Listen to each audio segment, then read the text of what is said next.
Good morning all of you. Krishnawal Vidya Mandir Mangopura online classes में आपका स्वागत है। सबसे पहले आप लोगों को 11वीं क्लास में स्वागत है। आप लोग 10th क्लास से 11वीं क्लास में आ रहे हैं और आपने 10th क्लास में विज्ञान पढ़ा था और विज्ञान की आपने 3 ब्रांचें पढ़ी थी, भौतिक विज्ञान, रसायन विज्ञान और जीव विज्ञान। यहाँ पे जो हम पढ़ेंगे इन तीनों को अलग अलग पढ़ेंगे। आपको रसायन विज्ञान के लिए एक मोटी कॉपी बनानी पड़ेगी जिसके अंदर हम 14 चैप्टरों को मेंशन करेंगे। उन 14 चैप्टरों में से एक चैप्टर्स अभी कोरोना काल की वजह से वो डिलीट कर रखा, तो हम केवल 13 चैप्टर का अध्ययन करेंगे। और जो हमारा रसायन विज्ञान है, रसायन विज्ञान की अगर हम बात करें तो रसायन विज्ञान क्या है? रसायन विज्ञान, सबसे पहले हम बात करेंगे रसायन विज्ञान के इतिहास की, रसायन विज्ञान कहाँ से उत्पन्न हुआ, हम केमिस्ट्री बोलते हैं।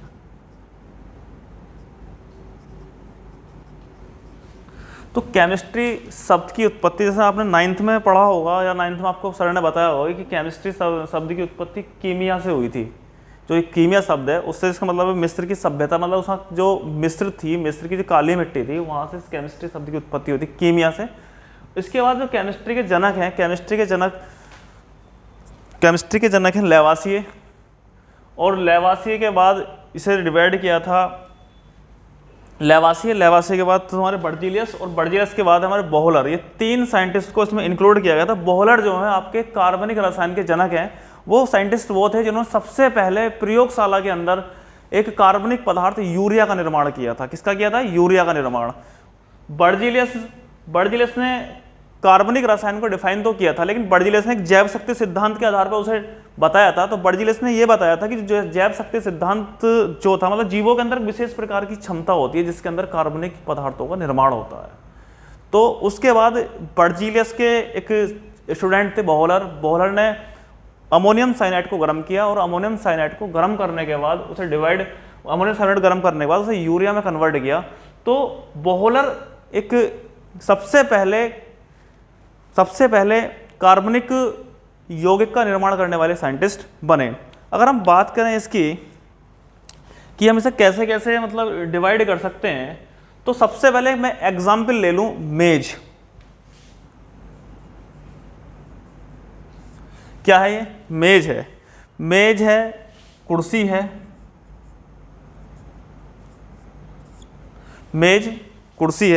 मेज और कुर्सी किससे मिलकर बनी हुई है? लकड़ी से बनी है।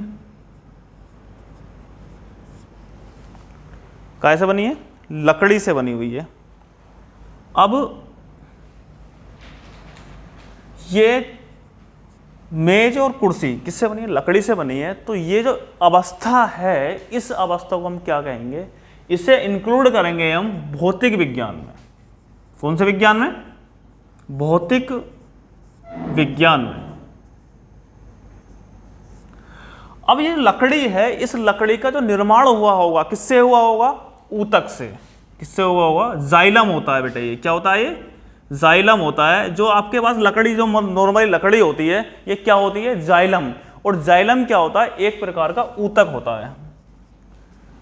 और ये ऊतक कैसे बनता है? ये बनता है बेटे कोशिका से। कैसे बनता है? कोशिका से बनता है।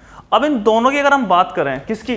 जाइलम और कोशिका की बात करें, तो इन दोनों को हम रखेंगे किसके अंदर? जीव विज्ञान के अंदर। किसके अंदर? जीव विज्ञान के अंदर। और अगर हम बात करें कोशिका, तो ये कोशिका का जो निर्माण होता है, ये होता है अणु से। और जो अणु होते हैं ये बनते हैं आपके किसके? परमाणु से बनते हैं। और परमाणु बनते हैं आपके इलेक्ट्रॉन, प्रोटॉन और न्यूट्रॉन से। मतलब कहने का यह है कि जो विज्ञान है, इस विज्ञान के अंदर तीनों चीजों को मेंशन किया गया। इसे हम डालेंगे रसायन विज्ञान में। कहाँ में डालेंगे? रसायन विज्ञान में। जो आपका पदार्थ है, उस पदार्थ की जो मूलभूत इकाई है, अर्थात इलेक्ट्रॉन, प्रोटॉन, न्यूट्रॉन। तो इलेक्ट्रॉन, प्रोटॉन और न्यूट्रॉन मिलकर बनाते हैं परमाणु। परमाणु जब परस्पर मिलते हैं तो बनाते हैं अणु, और जो अणु होते हैं वो बनाते हैं कोशिका। इस अणु को हम जैव अणु भी बोल सकते हैं। तो इन तीनों चीजों को हमने काय में रखा? रसायन विज्ञान में। अब ये कोशिका और जाइलम जीव विज्ञान में, और ये मेज कुर्सी और लकड़ी है हमने क्या में रखी, भौतिक विज्ञान में। तो कहने का मतलब ये है कि जो विज्ञान है उन विज्ञान में से ये सारी की सारी ब्रांचें हुई हैं। सबसे पहले क्या, रसायन विज्ञान, हम पढ़ेंगे रसायन विज्ञान। तो ये आपका एक छोटा सा इंट्रोडक्शन था कि रसायन विज्ञान, जीव विज्ञान और भौतिक विज्ञान को किस प्रकार से मेंशन किया गया है। चीज एक है, लेकिन उसे डिवाइड करने के बाद छोटे छोटे यूनिट्स में डिवाइड करा तो हमने क्या देखा कि उनका जो निर्माण हो रहा है वो इलेक्ट्रॉन, प्रोटॉन और न्यूट्रॉन से हो रहा है। तो यही स्थिति है हमारे रसायन विज्ञान। अब रसायन विज्ञान को 3 भागों में डिवाइड किया। वो भाग कौन कौन से हैं? पहला है हमारा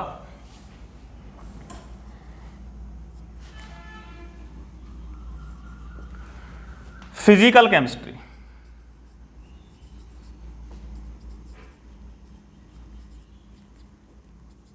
मतलब फिजिकल का मतलब है भौतिक रसायन।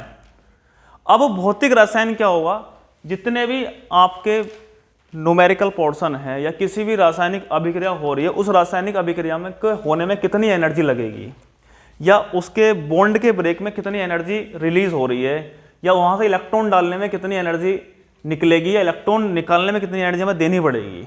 तो उसका जो अध्ययन किया जाएगा वो किया जाएगा फिजिकल केमिस्ट्री के अंदर। इसके बाद तुम्हारा आएगा इनऑर्गेनिक केमिस्ट्री।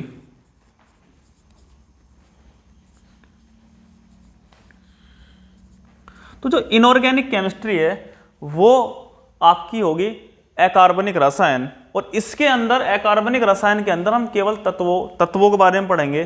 तत्व आपके एस ब्लॉक के हो सकते हैं, पी ब्लॉक के हो सकते हैं, डी ब्लॉक के, एफ ब्लॉक के। तो इनका जो अध्ययन किया जाएगा वो इनऑर्गेनिक, अर्थात रसायन विज्ञान की वह शाखा जिसके अंतर्गत अकार्बनिक यौगिकों का अध्ययन किया जाता है उसे हम बोलेंगे इनऑर्गेनिक केमिस्ट्री। फिजिकल केमिस्ट्री जिसमें किसी रासायनिक अभिक्रियाओं के विश्लेषण का अध्ययन किया जाएगा वो फिजिकल केमिस्ट्री कहलाएगी। और जो ऑर्गेनिक केमिस्ट्री अर्थात कार्बनिक रसायन,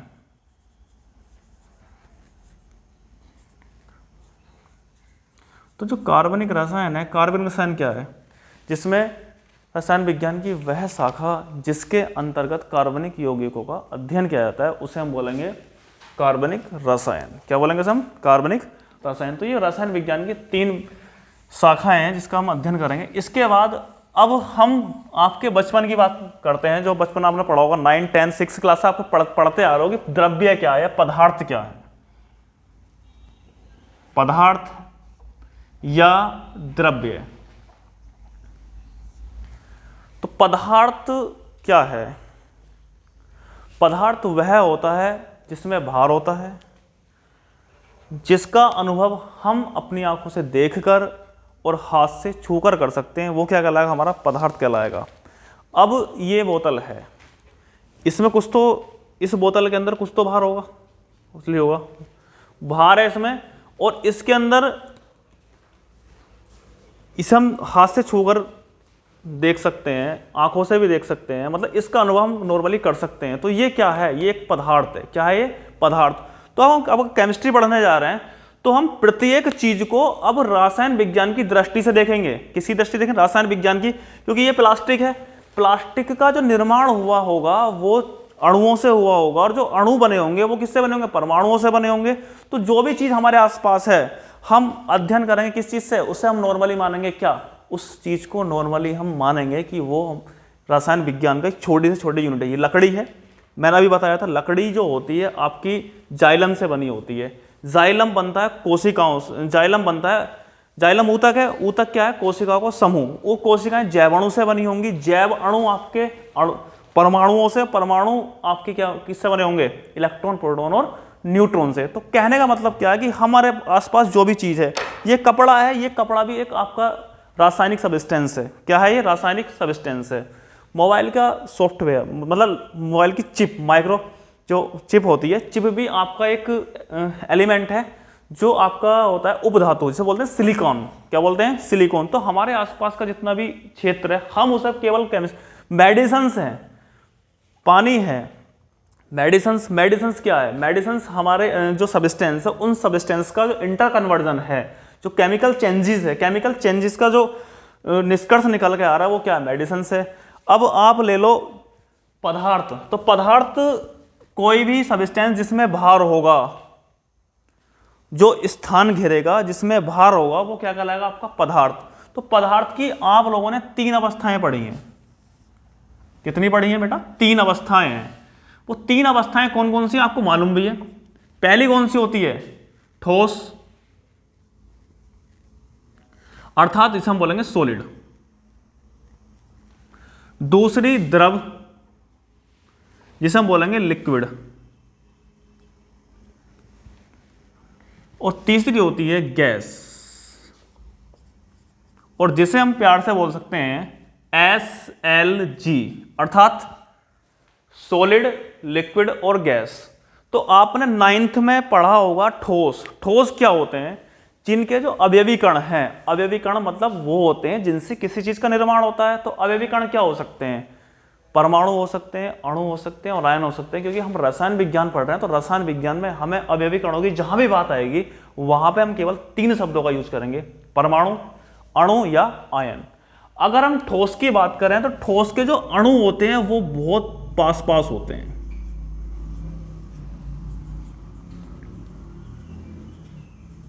केवल ये अपने आसपास केवल वाइब्रेशन कर सकते हैं। मान लो आप लोग सफर में जा रहे हैं और आप एक ऐसी बस में बैठे जिसमें बैठने की छोड़ो, खड़े होने की जगह नहीं है, मतलब बिल्कुल भी स्पेस नहीं है। आप चढ़ तो गए लेकिन वहां पे खड़े हुए हो, ना ही हिल सकते ना ही डुल सकते। तो वो क्या हुआ? ठोस हुआ। क्या हुआ? वो ठोस हुआ। द्रव, द्रव में इसके जो अवयवी कण होंगे कुछ दूर दूर होंगे, थोड़ा सा स्पेस, थोड़ा सा क्या होगा उसमें? स्पेस होगा। मान लो आप बस में चढ़े तो बस में क्या देखा आपने? आपने देखा कि वहां पे खड़े होने की स्पेस, आप आराम से इधर से इधर हिल सकते हो, बैठने का स्थान वहां भी नहीं है, क्या करते हो? हिल सकते हो। तो वो हमारा क्या कहलाएगा? द्रव। मतलब जिसके अवयवी कण मतलब कुछ दूर दूर होंगे वो कहलाएगा आपका द्रव। अगर हम गैस की बात करें तो गैस के अवयव कण बहुत बहुत दूर होते हैं। अब इस बेस पे इसका जो अट्रैक्शन फोर्स है, इन मॉलिक्यूल्स का जो अट्रैक्शन फोर्स है वो ज्यादा है। अट्रैक्शन फोर्स कैसा है? इनका ज्यादा है। इनका अट्रैक्शन फोर्स कम होगा, इसका अट्रैक्शन फोर्स नगण्य होगा, ना के बराबर होगा। इनका आकार और आयतन, इनका आकार और आयतन क्या होगा? निश्चित होगा। इनका आकार और आयतन क्या होगा? निश्चित होगा। और इसका आकार अनिश्चित होगा लेकिन आयतन निश्चित होगा। इसका ना ही आकार निश्चित होगा ना ही आयतन निश्चित होगा। तो ये सारी चीजें नॉर्मल थी, ठीक है। अट्रैक्शन फोर्स इसमें ज़्यादा होगा, इसमें कम होगा, इसमें थोड़ा ज़्यादा होगा। इसमें अट्रैक्शन फोर्स मतलब इसमें जो मॉलिक्यूल्स है पास पास है, इसमें थोड़े दूर दूर हैं, इसमें बहुत दूर हैं, ठीक है। तो ये सब चीज़ें हमारी बचपन की हैं, 9th में तुम लोगों ने पढ़ा होगा। अगर अब हम बात करते हैं कि परमाणु क्या है। परमाणु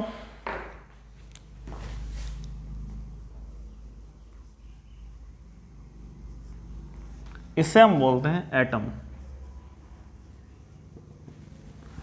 तो परमाणु क्या हो?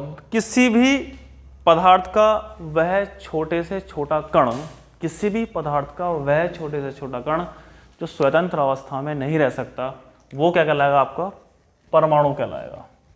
किसी भी पदार्थ का वह छोटे से छोटा कण जो स्वतंत्र अवस्था में नहीं रह सकता। जैसे आपने हाइड्रोजन को देखा होगा, हाइड्रोजन आपने लिखी हुई देखी होगी H2 की फॉर्म में। यह आपका एटम है और ये आपका बन जाएगा मॉलिक्यूल अर्थात अणु। जो स्वतंत्र अवस्था में है वो अणु है, जो स्वतंत्र अवस्था में नहीं है वो क्या? तुम्हारा परमाणु। तो ऑक्सीजन ये क्या है? ये आपका परमाणु है, ये आपका क्या है? अणु। नाइट्रोजन ये आपका परमाणु है, ये क्या है? आपका अणु। और आप यहां पे ले लो क्लोरीन, ये अणु और ये आपका क्या बन गया? सॉरी परमाणु, ये अणु। और यहां पे आप मान लो नाइट्रोजन हो गया, ऑक्सीजन हो गया, क्लोरीन हो गया, आयोडीन I2। मतलब जो स्वतंत्र अवस्था में नहीं रह सकता वो क्या कहलाएगा? परमाणु। और जो स्वतंत्र अवस्था में रह सकता है वो क्या कहलाएगा? तुम्हारा अणु। अब हम बात करते हैं इसके अंदर कि परमाणु की संरचना क्या होती है। अगर हम केवल परमाणु की बात करें तो परमाणु के स्ट्रक्चर में जो संरचना बनती है, मान लो ये हमारे पास सोडियम है, इस सोडियम का जो परमाणु जो संरचना होगी इसकी, ये होगा, एक ये होगा, दूसरा तुम्हारा ये होगा, ठीक है। ये तीन चीजें हैं, मतलब ये इन्हें हम बोलते हैं कोष। तो परमाणु के लिए सबसे पहले क्या बनाएंगे, कोष। कोष क्या होगा, नाभिक के चारों ओर का भाग, नाभिक के चारों ओर का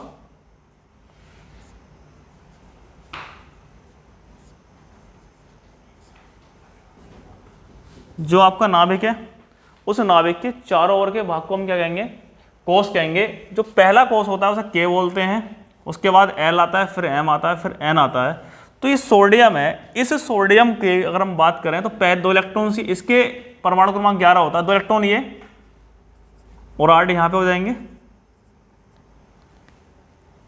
और 1 इलेक्ट्रॉन तुम्हारा ये आ जाएगा, ठीक है। तो कोष, और इन कोष को डिवाइड, कोष जो होते हैं आपके वो के, एल, एम और एन, कितने हो गए, 4 हो गए। कोष के बाद आता है तुम्हारा उपकोष।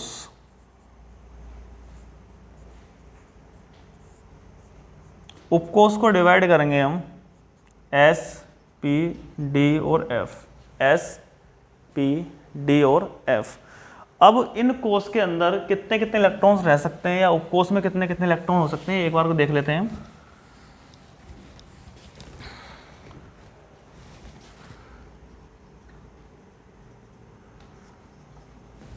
कोष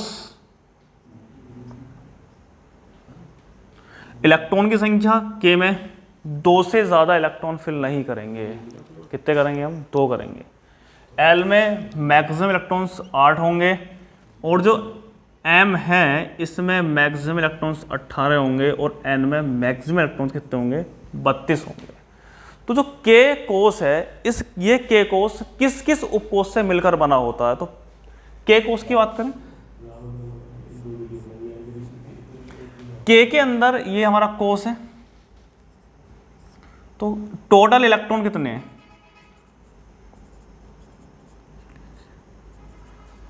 टोटल इलेक्ट्रॉन कितने हैं, 2। लेकिन ये 2 इलेक्ट्रॉन कोष में थोड़ी जाएंगे, कहां जाएंगे, उपकोष में जाएंगे। तो जो के है, इस के पास केवल एक उपकोष होता है जिसे हम बोलते हैं एस। एस क्या है, उपकोष है। और इस एफ उपकोष में जो इलेक्ट्रॉन्स की संख्या होगी वो कितनी होगी, 2। एक क्लॉकवाइज, दूसरा एंटी क्लॉकवाइज, ठीक है। दूसरा है तुम्हारा एल।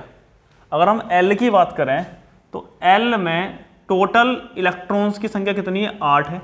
लेकिन 8 ऐसा कोई भी उपकोष नहीं है इसके अंदर। जो हमारा एल है, एल में 8 इलेक्ट्रॉन है, लेकिन उपकोष कौन कौन से इंक्लूड करेंगे इसमें, तो इसमें 2 उपकोष होंगे। पहला एस, दूसरा पी। पहला एस आएगा, दूसरा पी आएगा। तो जो एस आपका है, एस में कितने इलेक्ट्रॉन्स हो जाएंगे, 2, और पी में कितने हो जाएंगे, 6 इलेक्ट्रॉन। क्योंकि पी के पास 3 उपकोष होते हैं, 3 ऑर्बिटल होते हैं। पी उपकोष में 3 ऑर्बिटल होंगे, और 3 ऑर्बिटल में नंबर ऑफ इलेक्ट्रॉन्स कितने होंगे, 6। कितने होंगे, 6। इसी प्रकार से हम बात करते हैं एम की। तो एम में टोटल इलेक्ट्रॉन्स कितने हैं, एम क्या है, एम हमारा कोष है, और ये 3 उपकोषों से मिलकर बना हुआ है। टोटल इलेक्ट्रॉन इसमें कितने, 18 है। तो 3 उपकोष हैं ये। उपकोष कौन कौन से हो जाएंगे, एक एस हो जाएगा, ये पी हो जाएगा, और ये आपका डी हो जाएगा, एस, पी, डी। तो एस में 1 ऑर्बिटल, पी में ऑर्बिटल संख्या कितनी थी, 3, और डी में जो ऑर्बिटल्स की संख्या है वो कितनी हो जाएगी, 5। 1 इलेक्ट्रॉन्स, 2 इलेक्ट्रॉन्स, 3, 4, 5, 6, 7, 8, 9, 10, 11, 12, 13, 14, 15, 16, 17 और 1 ये 18। तो इस प्रकार से हम इलेक्ट्रॉन्स को फिल करते हैं। इसी प्रकार से जो एन है, इस एन में टोटल इलेक्ट्रॉन्स कितने हैं, 32, और ये एस को इंक्लूड करेगा, पी को इंक्लूड करेगा, डी को इंक्लूड करेगा, और एफ को इंक्लूड करेगा। इसमें 2 इलेक्ट्रॉन्स होंगे, इसमें 6 इलेक्ट्रॉन्स होंगे, इसमें कितने होंगे, 10 इलेक्ट्रॉन्स, और इसमें इलेक्ट्रॉन संख्या कितनी होगी, 14। तो टोटल मिला के 32, क्योंकि एफ के अंदर 7 कक्षक होते हैं। क्या होते हैं, 7 कक्षक होते हैं। ठीक है, तो ये सारी चीज़ें हमें नॉर्मल हैं, आपने 9th में आप पढ़ के आए हो, लेकिन यहाँ एक बार आपको रिवाइज कराया जा रहा। तो अब कुछ तत्वों के आप लोगों को मैं अणुभार बता रहा हूँ जो हमें इस चैप्टर में जरूरत पड़ेगी। तो अणुभार क्या है?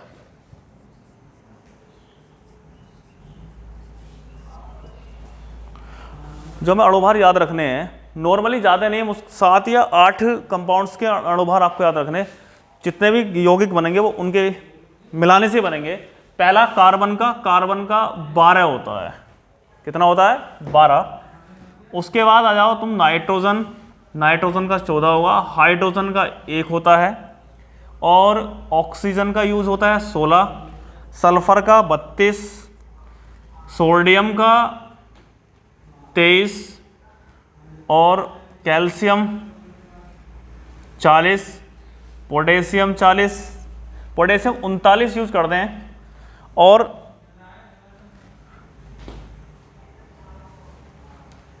ब्रोमीन 80। इस पूरे ग्रुप का जो SO4 ग्रुप है, इस पूरे ग्रुप का होता है तुम्हारा 96, और कार्बोनेट ग्रुप का होता है तुम्हारा 16 × 48 12 60। तो ये आपको याद करना है।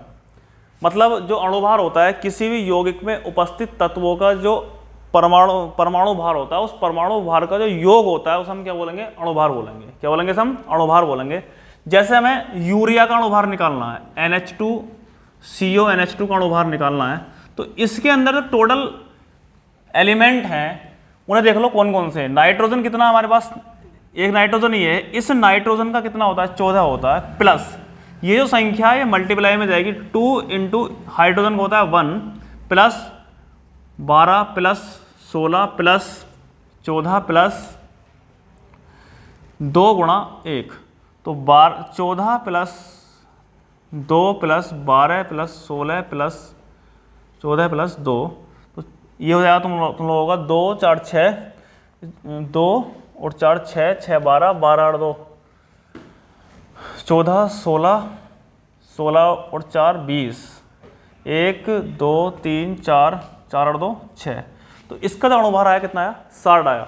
आपको अणुभार निकालना है मैथेन का, CH4 का निकालना है। तो क्या करोगे? कार्बन कितना है? 12। अब यहाँ पे जो हाइड्रोजन की संख्या कितनी है? 4 × 1, तो 12 प्लस 4 बराबर 16। आपको चीनी का निकालना है, तो कैसे निकालोगे? C12H22O11 है। तो ये जो संख्या है, जो आपका कार्बन है, कार्बन का अणुभार मतलब परमाणु भार कितना दे रखा है? 12। तो हम लिखेंगे यहाँ पे 12, ये मल्टीप्लाई किससे करेंगे? 12 से, प्लस ये कितनी? 22 × 1, प्लस ये कितना? 11 × 16, तो 12 की 12 से मल्टीप्लाई करेंगे 144, प्लस ये जाएगा 22, ये जाएगा तुम्हारा 176। इसका जो टोटल आएगा 342। कितना जाएगा? 342। तो इसी प्रकार से आप लोग इनको जोड़ने के बाद आप किसी भी कंपाउंड का अणुभार ज्ञात कर सकते हो। जैसे आपको निकालना है H2SO4 का, तो H2SO4 का खुद निकालना है, इसका आंसर आएगा 98। आपको निकालना है एथिल अल्कोहल का, C2H5OH का, NH3 का निकालना है, H2O का निकालना है। तो ये आप घर से कर सकते हैं। करने का मतलब ये है कि जो आपके एलिमेंट्स है, इन एलिमेंट्स के परमाणु भार का जो योग होगा वो उसका क्या कहलाएगा? तुम्हारा अणुभार कहलाएगा। ठीक है, बस आज की बात इतनी, और इससे आगे की बात हम करेंगे अगले वीडियो में। Thank you.